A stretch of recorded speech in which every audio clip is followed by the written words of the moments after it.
Indian Bank in IndSmart omni-channel mobile banking app 300க்கும் மேற்பட்ட வசதிகளுடன். Other tax proposals.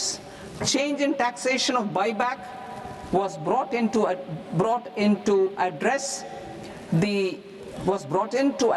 improper use of buyback route by promoters. In the interest of minority shareholders, I propose to tax buyback for all types of shareholders as capital gains. However, to disincentivize misuse of tax arbitrage, promoters will pay an additional buyback tax. This will make effective tax 22% for corporate promoters. For non-corporate promoters, the effective tax will be 30%.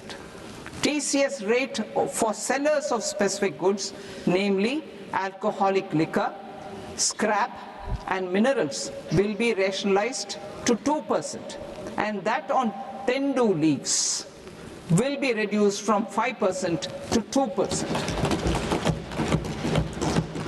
I propose to raise the STT on futures to 0.05% from the present 0.02%.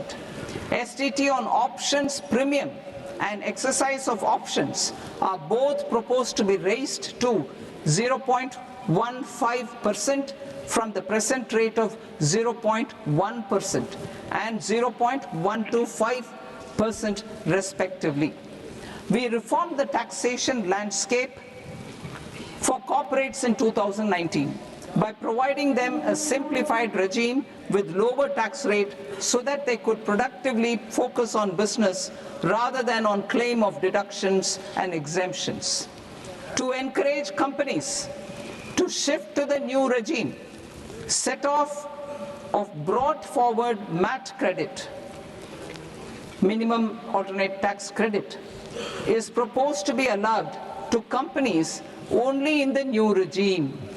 Set off using available MAT credit is proposed to be allowed to an extent of 1/4 of the tax liability in the new regime.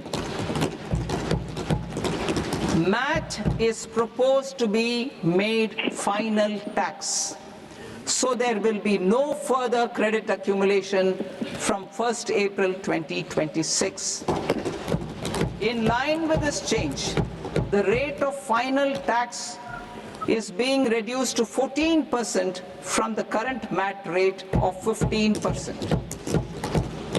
The brought forward MAT credit of taxpayers accumulated till 30th March 2026 will continue to be available to them for set off as above. Indirect taxes. I shall now take up proposals related to indirect taxes. My proposals for customs and central excise aim to further simplify the tariff structure, support domestic manufacturing, promote export competitiveness, and correct inversion in duty. To continue weeding out long continuing customs duty exemptions, I propose to remove certain exemptions on items which are being manufactured in India or where the imports are negligible. Similarly, to further simplify the process of ascertaining the rate of duty applicable on a particular item, I propose to incorporate certain effective rates in various customs notifications to the tariff schedule itself. Indian Bank in IndSmart omni-channel mobile banking app 300க்கும் மேற்பட்ட வசதிகளுடன்.